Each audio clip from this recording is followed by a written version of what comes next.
Hello there, welcome back to the Crusader states Abridged. Last time we were fighting with the Moors. We took one of their settlements using a siege drawout, then we took another one as part of a peace deal, but that peace didn't last long. We're now going for their capital, and the opportunity for another siege drawout has just come about, so we're going to go for it. I managed to mess up right away because I wanted to deploy next to my own reinforcements, but I actually deployed next to the enemy's reinforcements after getting our armies mixed up. So the first thing I need to do is quickly turn the army around to be facing the oncoming enemy army. There is still going to be a smaller army behind me now, the enemy's initially deployed force. So to deal with that, I detached a few units to go take a look at them. There wasn't very much here, and things actually go really well, because while I just charged at them with no particular strategy, we kill their captain in the first 2 seconds of the engagement, and with that they lose tons of morale, and these units then just rout without even fighting. So that goes very well indeed. That first army's gone, now we can focus everything on the second army.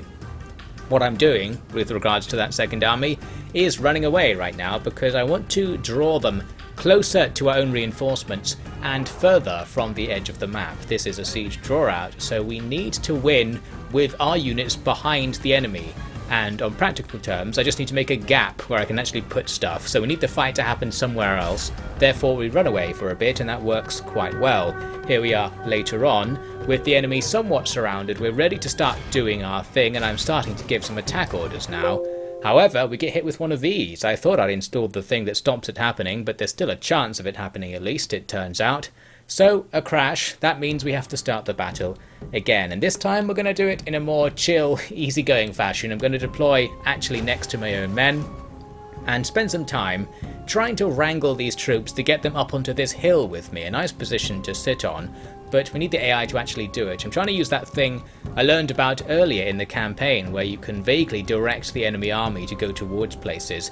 It's kind of half working right now. Some of their units are following me up the hill, other ones are going to attack the enemy, which is not especially useful.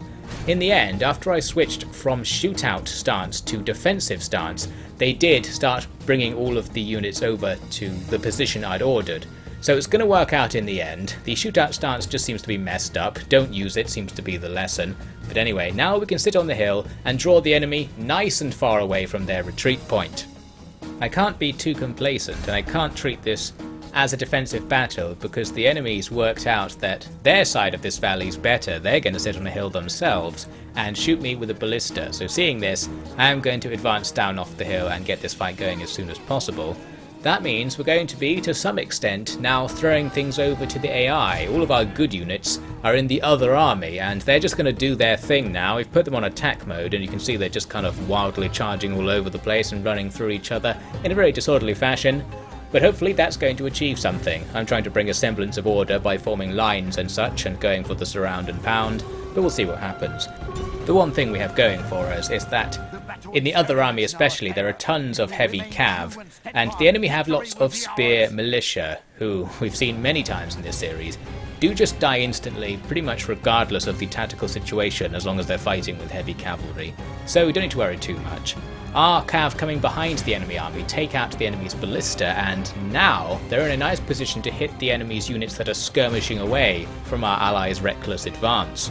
The only real trouble I'm having is with the enemy general. You can see him coming over here to attack the unit on the end of my line, some jabs, and they're going to die very fast.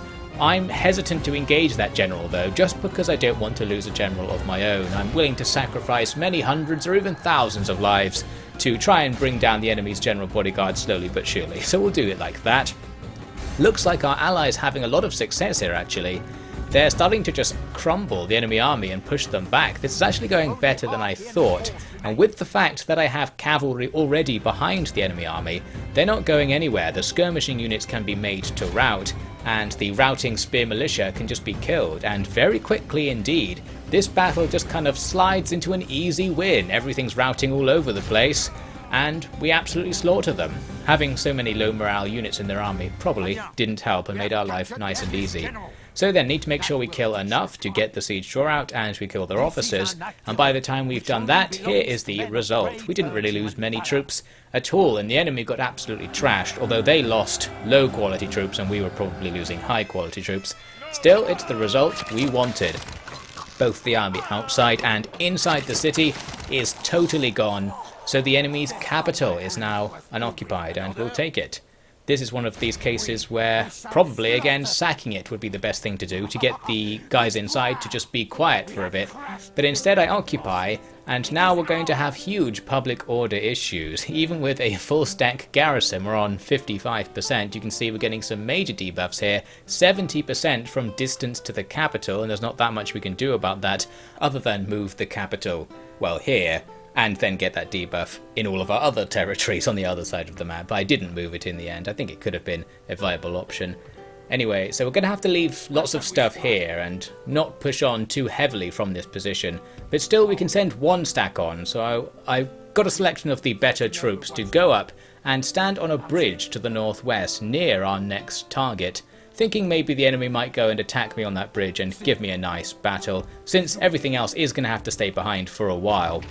At about this point, we're running out of money actually. We don't make enough money to really cover the armies we've got in the field, and many of our troops are still on ships on the way here. That's just the cost of fighting on the other side of the map, I suppose. So that means I can't recruit things to hold down public order. Luckily at Valencia, I was able to move away a substantial amount of my troops and start moving west. I'm going to fortify them to avoid battle with that army that's just to their left there. That's the Moorish force that was occupying Valencia previously, and they're going to prove pretty annoying in a second actually. At Cordoba, well, the people are rioting and they're generally not happy with our administration. Even after maxing out on the garrison, it's not really making a difference. Luckily though, they didn't rebel or anything, so we held the place down. We've got a siege to resolve, that Fes place that we started besieging last time. Just going to auto-resolve that because there's not much to it. So now we finally have some territory on the other side of the sea. Again, public order is going to be a problem. But if we can move out, I would like to, because there is another Moorish territory to the southwest of this one that we can steal to complete the plan of bookending the Sicilians in the middle of Africa. Now in the Moorish turn, that Moor army from Valencia walks across to be roughly behind my bridge bait situation. Meanwhile, everything else they have seems to be gathering up around Seville, and some of them even move over to stand right next to our army. So something's gathering there, but it's not the most convenient situation. Looks like their caliph died just now, which is nice. But there was some more important news. Alain de Broye, the man who betrayed us and has caused us all sorts of issues back in the Holy Land, has died. I guess he died of old age standing around there. You can also see I did have an assassin trying to kill him because that was a mission, but that always failed. We've also, by the way, got quite a lot of cardinals now. I think we have at least like 5. So the Pope's very happy with us. We're gradually taking over the College of Cardinals to give us lots of influence over the Catholic Church. Now with this situation near Seville, it's dangerous because they've got like 4 stacks worth of stuff, and they can attack our bridge from 2 sides, which makes having a bridge actually potentially worse than just being in an open field battle. What I could do is just fortify one side of the bridge and sit there. What I chose to do was nothing, so we'll see how that goes. Meanwhile, down at Fes, I moved out to try and take this other territory that I mentioned, but somehow the Sicilians have already got there. The place was taken during that turn, so my plan for bookending them has failed. I guess this army can now start coming back to help out against the Moors up in Iberia, but that's a shame. It made me realise that I didn't actually have a trade deal with the Sicilians, so we probably should get that considering we have an absolutely gigantic land border with them. We'll sort that out later. Here's some good news. We are the most advanced faction. You might remember last time it said we're also the biggest faction. So we are really number 1. We are the world power right now. And to help out with remaining a world power, we need to get rid of some of our stuff. We have so much naval dominance that just doesn't do anything for us, like fighting the Moors or blockading the Moors' ports at sea doesn't help. So we're just going to get rid of most of our ships so that we have some money. Now, this thing that I've been sort of alluding to finally happens. At our little bridge bait situation, the enemy spam us with tons of stuff from the north and then attack with the army that was already waiting around in the south, and now we're in trouble. It's a night attack which actually cancels some of the enemy's reinforcements, making things a bit easier than it could have been. But still, we're facing tons of generals and decent troops attacking us from our side of the bridge as reinforcements. So, a very dangerous situation, However, the reinforcements will take a bit of time to attack us, so the first army will at least get stuck on the bridge for a while, and we can try to fight them in an advantageous situation for us. I could retreat from this battle because it's quite dangerous, but because I'm very cheeky, I decided I am going to fight this and go for the old classic double bridge defense, where we try to defend both sides of the bridge during the battle. The key, of course, is to try and take out the first army, the smaller one, just really fast, and then we'll be able to use the bridge to our advantage facing the other direction. It's a bit hit and miss because who knows how much time we have and who knows what the enemy AI will actually do, but things start off well because the army on the other side just absolutely charges across the bridge, leading with archers and javeliniers. They're not doing any strategy whatsoever, they're just going for it, which is just about the only strategy that gives us a hope of actually doing this, so that's perfect. All of their stuff's just forming up here. They do have some things still on the other bank at the moment, but they do all join this mosh. The mosh isn't that good for us. The men we have stopping the enemy are getting annihilated. They're possibly getting hit by our own friendly fire, I can't really tell. But I think it might just be the sheer amount of enemy stuff they're fighting, it's grinding them down. So yes, the idea is the enemy will be locked in position, we're going to hit them with crossbow bolts, javelins and a few arrows, and annihilate them. Hopefully they'll start routing, and then we'll go back with them to the other side, before the mysterious enemy army that's coming out of the darkness behind us emerges. And we really can't see it unless I hit that flash thing. You can see the red flashing on the horizon as that army is approaching. I've already got units facing the other direction ready to stop them because, well, I didn't think this would work. But actually it is getting close to working right now. What remains of the enemy army is in amongst our stuff, gradually dying. We've lost most of the melee units I committed to that fight, or pretty much all of them. But look at this, we do see the route we were looking for before the enemy's main force arrives. That means I can give these orders. I'm getting everything to rush across the bridge, including the guys I had in reserve ready to rear attack the enemy's main force when this didn't work. But yes, we form up a rear guard to stop the enemy because they are too close for us to just all run across. Someone needs to delay them while we gradually get across the bridge, and it is going to be a gradual process because everything's running into each other, there's a lot of traffic going on here, and there are still enemy units running across the bridge and our guys keep stopping to kill them. But slowly but surely we're getting the army to the other side, and as the first of our troops make it to the opposite bank, our rearguard begins engaging the enemy army. We're just going to get annihilated. They've got like 5 units of General's Bodyguard who will just absolutely run over all of the stuff I have there. But it will take them a while to finish them off because I left behind good units with high morale that won't rout right away. So the enemy army are now distracted, killing them, and it bought me all the time I needed to get everything still alive in position on the other side of the bridge. There you can see our last rearguard troops running off. The enemy army will have to reform to cross the bridge, and we've got another bridge defense battle on our hands. Only this time, we don't really have any melee units because we sacrificed virtually everything to get to this point, so that's going to make things interesting. You might have already thought of the main weakness of this strategy. What if they attack me? Yes, that would be a problem, because they can just send in their spammed General's Bodyguards, and all I've got really is 1 unit of macemen to try and stop them, and they're dying quite rapidly right now as the enemy do send their generals along with a load of other cav and some infantry to face them. Then, well, we've got some javelin men with no ammo we can use, and we can always send the archers into melee, and cav of course, although not ideal for defending the end of a bridge. Still, not much we can do. We're just going to hope now that our ranged attacks are doing something. It's impossible to tell really. And by the way, this is also before I realised that crossbows can't shoot up in an arc like bows can. So my crossbows are not at all well positioned. I think they are firing sometimes, but only because they're firing at cav and they're slightly above the men in front of them, and we're probably killing some of our own men. It's again pretty much impossible to tell right here. But things could be better if I'd moved them back and put them on a hill. There might have been a place they could be in range and have better line of sight.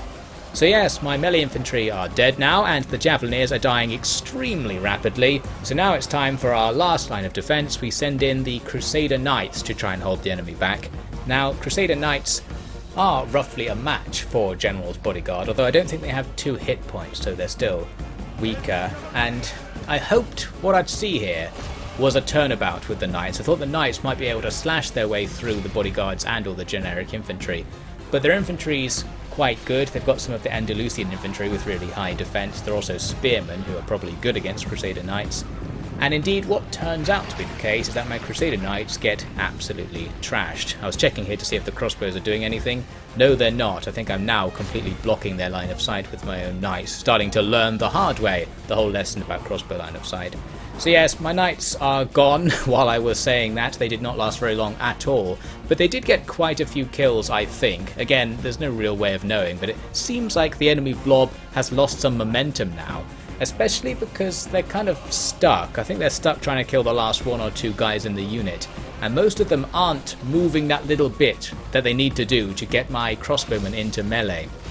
So this big block is not being used very efficiently, buying me more time to shoot at them with the crossbows. And now that all of my stuff's conveniently dead, we're going to have some great line of sight at least. You can see I've already committed to losing this fight. I'm sending my generals to the back of the map, ready to withdraw so that the characters don't die, while the rest of the troops sacrifice themselves. But the AI is being very passive. They're not attacking my crossbows, so I'm getting a chance to shoot at point-blank range into the enemy's ranks. I'm not really sure if this was doing very much. You can see while I'm playing, I'm kind of watching and trying to see, is this killing enemies? I mean, presumably it is, but we can't really see any enemies dying as the crossbows shoot into them, even at really close range and en masse. I think though it must have been killing them, because over time the enemies do seem to be dissipating. The blob that was here just now looks smaller now. I think lots of models were on top of each other and were getting killed in a slightly camouflaged way, because this is like 20 seconds later, they're just kind of gone. This basically worked, although it's slightly misleading because about 3 or 4 units went back to the other side of the river. You can see when I do the flash thing, they're walking across the bridge right now. So not everything's dead, some of them are just off doing something else for some reason. But seeing this, I was like, wait a minute, this is going really well, all of a sudden. So I started bringing the generals back to take out the Arabian cav who are currently taking out my crossbows. With that, we can secure this little bit of ground. The enemy do have 2 generals nearby with most of their bodyguards dead, but they're just kind of chilling for now and not paying much attention to this fight.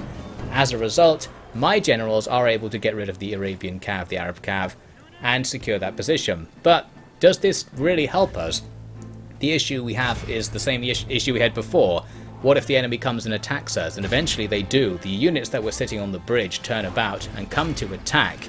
My first move is to hit the frontal unit, which was just spear militia, with my generals. We can clear them away. They've still got those 2 generals' bodyguards sitting nearby, but I think they've glitched out and are just standing there now. So we're going to ignore them and kill as many of the enemy's infantry as possible. And we do take out some spear militia and a unit of crossbow militia, so that severely hampers the enemy's combat power. Although that was their 2 worst units that we killed, they do have some heavy spears and more generals to use. As for those 2 generals in the corner, they're starting to creep into action now. I'm going to try and hit them with some arrows, and especially try and hit them with crossbow bolts. Someone mentioned in the comments ages ago that crossbow bolts are armor piercing in some way. I know they definitely were in later games at least, so maybe it's going on here as well. One of the generals does get into melee with our crossbows though, so that's not very good. I'm going to use my general to try and take him down. We do have numbers there, so that should be alright. Meanwhile, the rest of their army is not committing very well to the fight. They're very slowly walking across the bridge and sometimes going back again and changing their mind. So that's buying us plenty of time, and we actually kill that general, who was in fact the enemy's faction leader, it turns out. So once again, our side of the bridge is secure and we're facing another bridge defense. They've still got plenty of stuff coming over, including those Andalusian spears who might be an issue. So we're going to clear out, going to put my generals nice and far back, ready to leave the battlefield if the enemy really commit to this. However, they don't really commit to this. You can see what they're doing is forming up. I say you can see. You can take it from me that they're basically forming up. A lot of their units don't seem to have attack orders. Like there's a unit of spears just standing there doing nothing. These other guys are walking off down the river and being shot by the crossbowmen. So this helps us out a lot, and in particular now I can really try to hammer the enemy's general bodyguards with the crossbows at relatively close range. Meanwhile, the general that was chasing my archers away on the other side of the bridgehead is going to be swarmed by my own generals. We're running out of generals' bodyguards, but we've got enough to take down that guy at least. Here I wanted to see whether a nice close-range volley would do some damage to an enemy general unit, and it kind of does. We're killing the odd guy with each volley, like one or two, so these attacks do something, but we're not mowing them down, which is what I hoped might happen with mass volleys close up like that.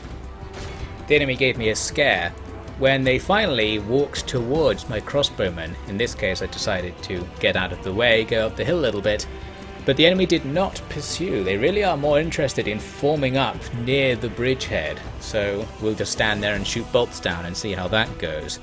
Meanwhile, our fight with the enemy general off with the archers has been concluded. We have killed him and can bring this stuff back to the fight. There's that unit of spearmen I mentioned that had formed up earlier and is still just standing around doing nothing. I'm going to use my general and bodyguard to kill them. We can get a downhill charge into the front and that kills them very quickly. They were already pretty much dead, admittedly, from earlier in the fight. Looks like the enemy's general and most of the infantry have gone back to the other side of the river, leaving this poor squad of spears on its own to pointlessly maintain formation, so we're going to form up to attack them. I killed a few of them with the crossbows, but after realising they were basically doing nothing to them, I just charged with the cav, and that's good enough to take them out since we were free to go around and get a flank attack. They rout, now they'll all die, and we can form up again for another bridge defence. The enemy do start sending stuff back towards us. They've got a full unit of spear militia and 2 generals still, I think, on the field. 2 generals with most of their troops dead, which is the same thing for me, I guess. One of those generals is coming up the hill towards said my generals. I'm going to let him go past one of my generals, fight the other one, and then the one down the hill will come up for the rear attack. Meanwhile, my crossbows will try to deal with the other general, who's down here going back to the old forming up routine along with the spears. So both of those units are doing nothing for a bit. That's going to seriously help us out. And in fact, they do nothing for long enough that we do kill the general who came up the hill towards us. That seems to trigger the general who was down the hill to turn and rush up. But by this point, our crossbows had actually killed like 3/4 of his bodyguards, so he only has a few men. That means that while we only have a few men, we still have more than him. We can like double outnumber him with our general's bodyguards and fight him in a reasonable manner up there, and very quickly after killing a couple of his bodyguards he routs, and then we start chasing him down and eventually grab yet another general kill. Have to get some news out the way to see it, but there it is. That's actually the enemy's prince, their faction heir that we just got right there, so that's even more good news after taking their faction leader in this battle. What's left to do? Well, there's one guy, a maceman, and a unit of spears that is once again making this bridge crossing after having gone back again. Once they get to our side, I shoot them with our levied archers, and after taking a few kills, or taking a few casualties, sorry, they rout, and all of a sudden we've gained ourselves a victory. That was a close one. We lost 93% of our troops, but the enemy lost 95% of their troops, and they deployed more men than we did. So that went well in the end. I don't know why I didn't bother killing that last spear unit. I could have run them down to make it even better, but I guess one unit of spear militia doesn't make much difference in the balance of the war anyway. Now it's time for a really juicy execution. We're killing a general, a faction leader, a faction heir, and tons of troops. And look at all those armies falling down around us as we stand triumphant on our bridge. However, we are still severely outnumbered by the enemy, and actually the same thing happens again. They send a small force via an alternate route to again attack us from the south, but enemies are also reinforcing from the north, so we're facing a very similar situation but on a smaller scale. Interestingly though, the army that's attacking us has tons of siege equipment. It's mostly siege equipment. So that's very unhelpful for a bridge assault, meaning that force is kind of weaker than it looks. The main strength will be in the force that's coming from behind us. They'll attack us on our side of the bridge with a bunch of normal units, more than we've got, and equal in quality at least. Plus, there is a general that will be able to cross the bridge from the front and potentially wreck our already basically dead army. So, join me next time to see how this bridge too far battle goes.